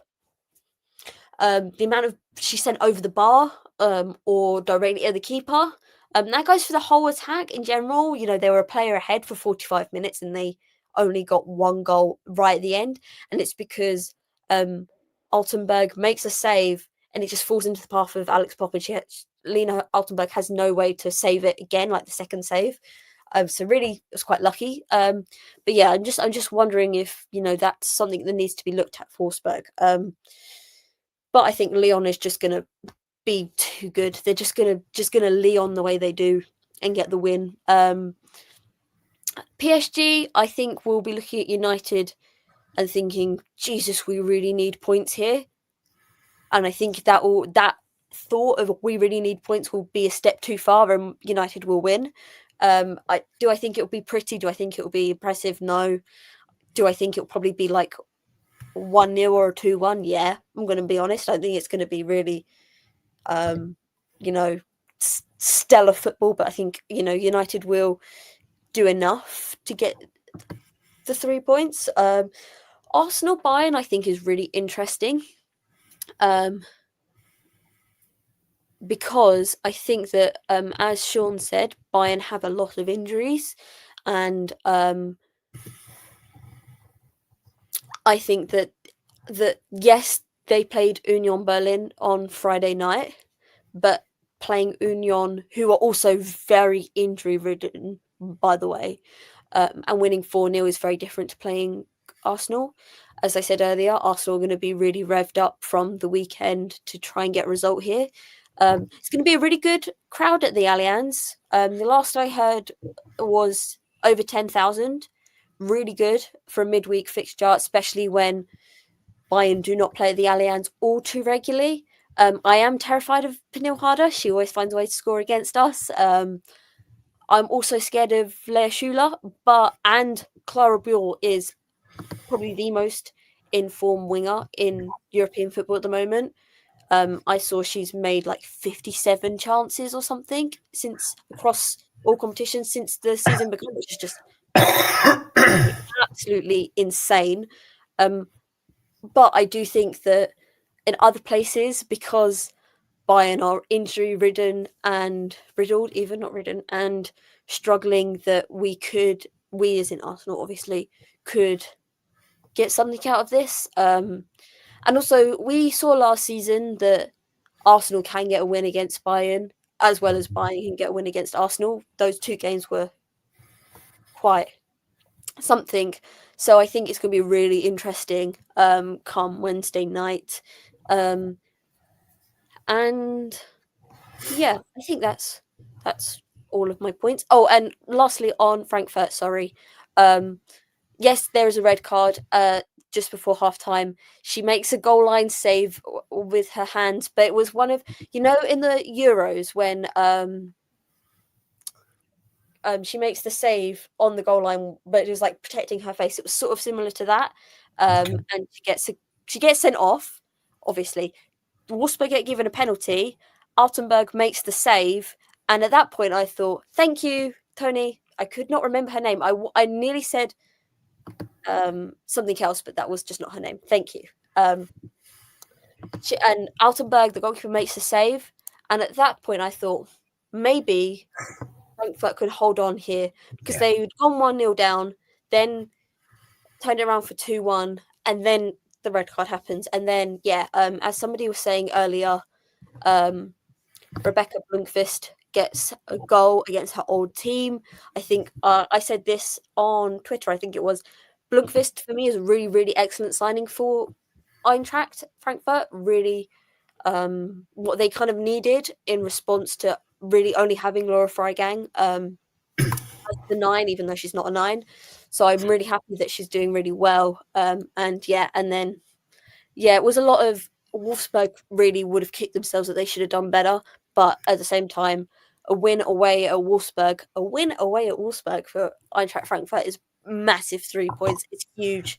It puts them right up to third for the first time this season because they had a really tipsy-turvy beginning of the season, but up to third at this point and not too far off of Wolfsburg in second. I agree. Yeah, absolutely. And these rumours may or may not be true. Tony, what we can tell you about Melissa Bergen is that she's going to be the fourth official in the Newcastle Sunderland derby this weekend. So I am reliably informed. So there we go. Right. We're on the wind down. A few more bits and pieces to run through. The next thing we're going to look at is, of course, the Europa Cup. That is kicking off. The round of 16 will be starting. Obviously, first leg this week, second leg the following week. And we've got 8 big games going on there. Sparta Prague and Young Boys. Anderlecht against Austria Vienna. Glasgow City against Sporting. Ajax against some team called Hammarby. PSV Eindhoven against Frankfurt, just mentioned. Nord-Zealand against Mura. Häcken against Inter Milan. And Breidablik against Fortuna Hjørring. So, I can't help but call them Bilderberg, and I feel quite bad about this, but there we are. Freya, we'll throw it back to you. Is there anything there in the Europa Cup? We've not really seen much of it.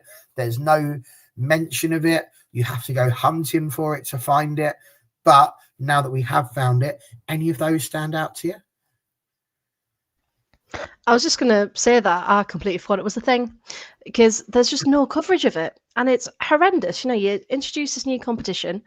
It's meant to be, you know, we're giving more teams opportunities to play competitive football, competitive European football, I should say. And where's the coverage? Where's the content? Where's, you know, we could happily be their official podcast. Like, what? Just, you know, outsource it to someone. We will talk about it. So yes, I was just having a little look there as you were talking. I do think, I mean, Glasgow City Sporting. That's always going to be a good show when Glasgow's involved. Häcken Inter, yeah, that can be good. Inter playing relatively well at the minute. Won't get too excited.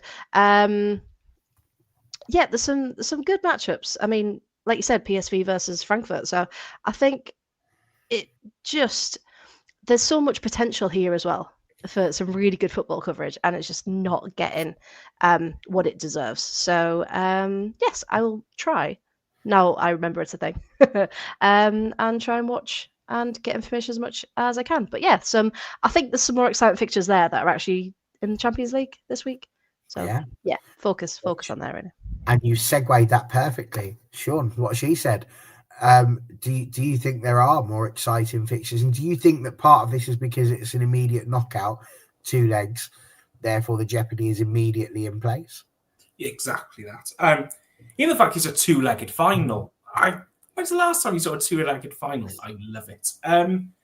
Yeah, I think all the games Freya mentioned. I'll point out Anderlecht, Austria Vienna. I think Austria Vienna, they got a draw against Paris FC in the final Champions League knockout round for the group stage, which is an impressive result for, you know, an Austrian team who are competing with St. Pölten.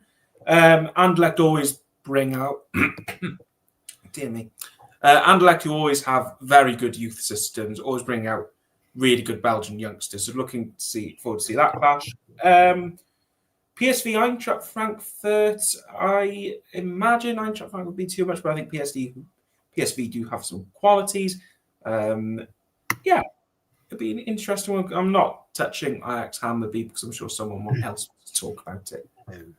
Who?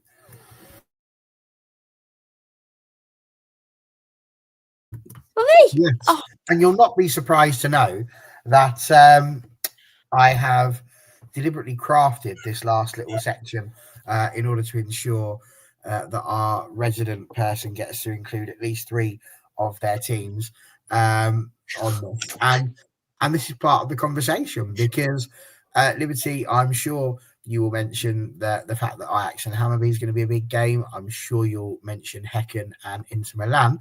But you've also put on here, will Häcken be hungover still, yes or no? So maybe you can just give us a little bit of a Swedish league update. Did Hammarby manage to catch Häcken? It doesn't sound like they did. No. So yeah, Häcken won the league at the weekend. So the official last weekend is this weekend coming. We've got 1 game left, but they've won it with a game in hand. They beat. Uncle Tony's going to be mad at me for my pronunciation again because I've already forgotten how he's told me to pronounce it last time. Right, here we go. Häcken beat Djurgården 2-0 at the weekend to win the league because essentially, even if they drop points at the weekend, it's out of reach of Hammarby, who will finish second, and then Malmö will finish third. That's your top 3 for the Damallsvenskan for this season. And if you've missed chats before, Häcken across the season should have won. They were really, really good. Scored a lot of goals. Did really well. Felicia Schröder, who is 18 years old, Swedish international, scored, has a goal contributions for the season of 30 at 18. That's how good they were this season. She was by far and wide the best player of the season across the whole league. She was unbelievable. So they won. Very funnily, for people who don't know, this is my favourite part of Swedish football. Across all leagues in Swedish football, when you win a trophy, you get a gold hat. It is unbelievable. It is my favourite thing. I asked on Twitter at the weekend if people knew why. Someone suggested it potentially came from ice hockey. Obviously, that's the second biggest sport in Sweden. Apparently, there's a thing there, so maybe it's just migrated over time. But you get a gold hat if you win silverware. And they had really awful hard hat construction hats. But anyway, they're doing the celebrations, and Schröder actually starts chanting Crush Bayern, and Bayern are Hammarby's nickname. It's just really funny because that's the kind of rivalry that people want in the WSL that we just aren't getting, because a flag that says 6 in a row really doesn't matter to me because we won the Champions League. Anyway, so Häcken have won the league. I asked if they're going to still be hungover because obviously they would have partied all night on Saturday, even though they have Inter this week. I think Inter could be a really hard game for Häcken purely because slightly unpredictable. I also think Ajax could be a really hard game for Hammarby. Ajax got big derby win at the weekend with an own goal in for PSV in extra and added injury time right at the end. It was quite. It unfortunately is the kind of goal that the misogynistic football pros of Twitter are going, haha, look at women's football, this is what they're doing. I saw a tweet like that and I was like, get a grip. And then somebody quote tweeted it with a video of the men's Champions League where basically the same thing happened, and I was like, in your face. But yes, so Ajax Hammarby could be a really good game, but I think Hammarby were really scared of Brann, and then in that first game against Brann got the job done. And I think that if Hammarby do something similar here, that we can potentially get a good result. Obviously, we know that basically the weekend's fixture, last game of the season, really doesn't matter at this point because obviously the league's out of our hands. It's been won. It's over. So I think we need to focus on Ajax. We actually, very hilariously, Hammarby lost one of their strikers in the summer because Kathinka Thunberg went to Spurs. And so they have some other striking options, but quite a few of their younger players are actually away with the Swedish youth stages at the moment. So their squad was slightly depleted. So on Friday night, we played our 6'2" centre-back as a striker from the beginning of the game. And then eventually we subbed in Ellen Vangerheim. But for like 60 minutes, Emily Bragstad was playing as the striker, and she's a 6'2" centre-back. And it was really funny for me because I was like, chuffed because I, have fond memories of Jem Beattie up top for the Arsenal. So it was really funny for me. But yeah, we rested Ellen and other players ahead of Ajax because Ajax is going to be a harder game than what our game was on Friday night. And also similarly, when we brought Ellen on, Emily went to centre-back and we took off Alice Carlson, so more players getting a bit of rest because this is the end of the season for us now. This is a lot of football they've played, especially somebody like Ellen who went to the Euros. It's a lot, and we're going to try and go as far as possible in Europa Cup.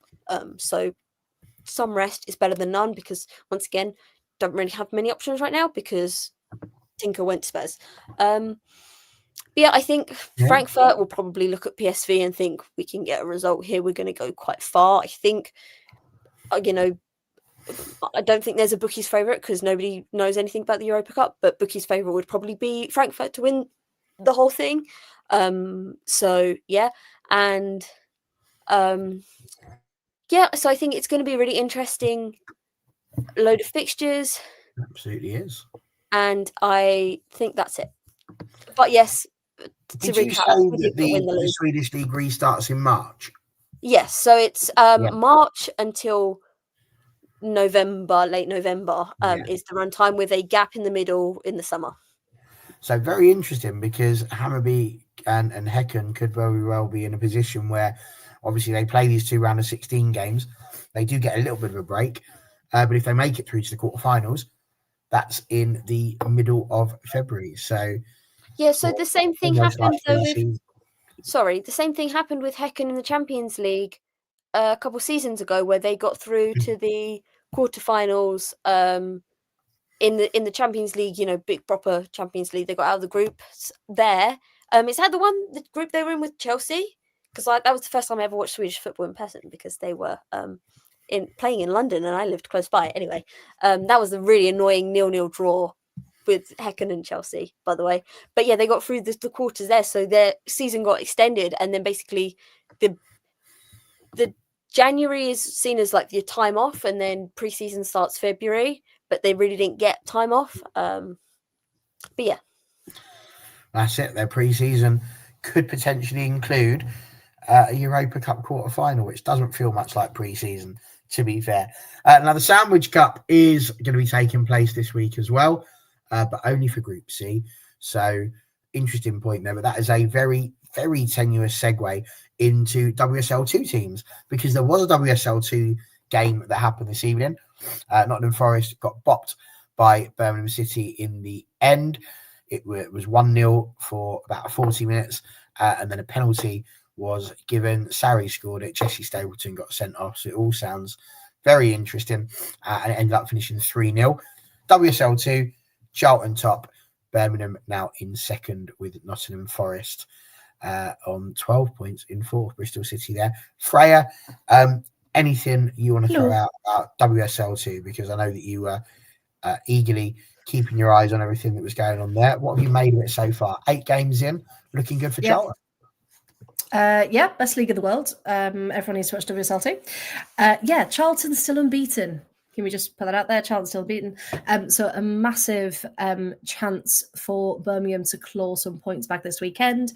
Charlton are currently 4 points clear at the top, ahead of Birmingham. Birmingham now sitting in second. Birmingham are at home. I said Birmingham too many times now. Blues are at home to Portsmouth this weekend. So they should, but you can't tell anything in this league, win that one to claw some points back. And it's Charlton, Bristol City this weekend. So that's first versus third, which is going to be a really, really tight one. But yeah, literally anything can happen.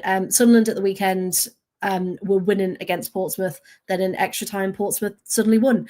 And you're like, what is happening in this league? So yeah, if you don't watch it, please do. But yeah, it's fantastic. But Forest, considering they've just been promoted this season, to go toe-to-toe with Birmingham, who we thought were also going to get promoted last season to the WSL, to go that far and have an unfortunate red card and a penalty and then an extra goal in, the late stages of the game, I think that's a really good reflection of where that team are and how much back in the club has put into this team, into Carly Davis. And just the signings have been incredible. So yeah, watch out for Forest, because it's certainly not the last you've seen of them. But also remember there's that playoff place as well for third spot. So it's not just first this season, it's your top 2 getting promoted and then your third for the playoff. So if you're going to go for a promotion to the WSL, this is the season that you put everything to it and you don't leave anything out. Absolutely. And they certainly seem to be doing it. I mentioned the Subway Cup, and all of a sudden, Sean, you got very excited there, finding out that Brighton were going to be part of it. He's literally, you should see the celebratory emojis that's in our little chat there. He is a delighted man. But I'm not going to give him the opportunity to talk about the Subway Cup. I don't want to give him that level of joy. Instead, I'm just going to mention 2 words when it comes to Sean, and that is North Korea. Don't need any more than that, do we? We definitely do. We definitely do. Yeah, right. The Under-17 World Cup has just finished in Morocco. And for the second year in a row, North Korea have won it. And I just find it amazing how this country that we have no knowledge of, really, we don't really know what's going on. And yet they've won back-to-back Under-17s World Cup. And this is their 4th Under-17 World Cup in total. Now I'm just thinking, if they've got this golden generation coming through, like, could we see North Korea go far at a World Cup? Like, they've got an Asia Cup coming up earlier next year. I just think it's fascinating that North Korea seem to produce good youth teams. Like, it's mad. So I don't want to bring that up because I just thought it was absolutely fascinating that North Korea have won back-to-back World Cups. Hey, look, I'm not going to say anything. I'm not going to go that. I'm not getting in trouble, but fair play to them. Like, we know nothing. We don't know what goes on, and I just think it's incredible. Yeah, go on, Liberty, jump in. And I just want to say, and it's not like they were playing, like a country that's like historically really bad at football. The other team in the final were the Netherlands. Like, it was the Netherlands. And then to get to the final, they beat Morocco in the round of 16, Japan in the quarterfinals, and Brazil in the semi-finals. All convincingly. It's not like they're playing bad teams. Like, what was the score kinda between good. Korea and Brazil? North Korea, it was 2-0 North Korea. Wow. And then the final, they beat the Netherlands 3-0. Well, that's something, isn't it? That really is. I had no idea where you were going with this when you asked for a minute to talk about North Korea, but that's given me food for thought for sure. Before we drop off the edge of a cliff here, I would, because it's always nice when we've got you on to get a chance to be able to do this. Anything interesting happening in the Janeiro Adran Premier? We didn't have her on this week. We had League Cup. So all the Adran Premier teams played second tier sides. Unfortunately, all 8 Adran Premier teams went through, but we did have some close ones. Llanfair United almost beating current holders TNS. That ended 5-4. Llanelli unlucky to lose to Pontypridd. And Cwmbran Celtic almost pulling off an upset against Britain Ferry, but big, comfortable wins for Wrexham, Swansea and Cardiff. Very good. There we go. And that answers our questions and brings us very close to the end, where really all we've got left to do is to do the little bit where we get our little shout out. So, Freya, you've managed it. Nearly another 2 hours, not quite as long as your Wednesday night ones go on sometimes. I feel like you had don't. a bit of a marathon run, was it, the other Wednesday? We at least try and keep it below 2 hours where we can. But yeah, where can people see more of you? Yeah, I only had 6 minutes to do my Duolingo after last Wednesday because we went on for that long. Yeah, you can find me on a Wednesday talking mainly WSL and WSL2 on the Absolute Women's Football Podcast, and also the whole 115 yards as well, if you can check that out. I've got a new feature coming out called Fixture Roulette, which I'm really excited by, which is a teaser. I haven't told anyone. This is the first time I mentioned it online, which is just going to be really cool and not focus solely on the big games. It's going to be a huge mix across some different leagues. So yeah, if you could check that out, that'd be lovely. Thank you very much. Lovely. That sounds like the sort of thing that's going to get Sean right in watching that one. If it means there's going to be a bit of chat about the teams that are finishing 5th and 6th, he'll be all over that. Sean, where can people hear more from you? You know what? I've shouted out Liberty on this podcast before. I'm just going to shout out Freya. I think Freya does really good work. The whole team there cover a lot of leagues that a lot of people don't, talk about a lot of things that a lot of people don't. Really good bunch of people. So, you know what? I'm going to shout out Freya and everything that she does. Oh, that's it. Wasn't it lovely? It was Generosity Day at school today, and I feel like everybody's doing that. So I'll do the same. If she's not going to advertise himself, it's well worth following Sean, because in between all of his grumpy old man rants about VAR, there's lots of really good stuff there about Wales. And if you are interested in seeing the generation that's coming through there and finding out a bit more about them, that is your go-to place. Liberty, tell some more people about how your surname is a bloke's name and where people can find you. Everything is my name, which is Liberty Simons, which is like the boy's name with an S on the end. You know what? And I'll talk about anything and everything. And you know the reason why I always say my name is like the boy's name with an S on the end, because that's how my mum has always said it to people on the phone trying to spell our name since I was a kid. So it's clearly just ingrained in me that it's, because it is quite literally Simon with an S on the end. It's really not that hard to forget, especially when there's players in the WSL who have very similar names to me who are, could easily be confused if you thought I was somehow related to Maisie of Brighton captaincy fame. I am not, unfortunately. But yeah, talk about anything and everything. Obviously, Damallsvenskan will be ending this weekend, so a little bit less of that. But I'll still probably be talking about all the players that Swedish football is about to lose in January when we get absolutely ransacked by the WSL and various other leagues. So, yep, just lots of anything, really. Anything I can think of saying I do, so... Absolutely that. Well, there we go. That is where you need to go in order to see that. Listen, it's been a delight. Listen, please do like and subscribe. It's been brilliant here this evening, seeing so many people in the chat. We've been above 20 regularly whilst we have been live, which is superb. And I just want to give a shout out, my last one, to you guys, all of the people that watch, because last week's show was the most watched show that we have done on this channel since our inception last January. The most watched one with over 1,450 views, which is, for me, really quite good.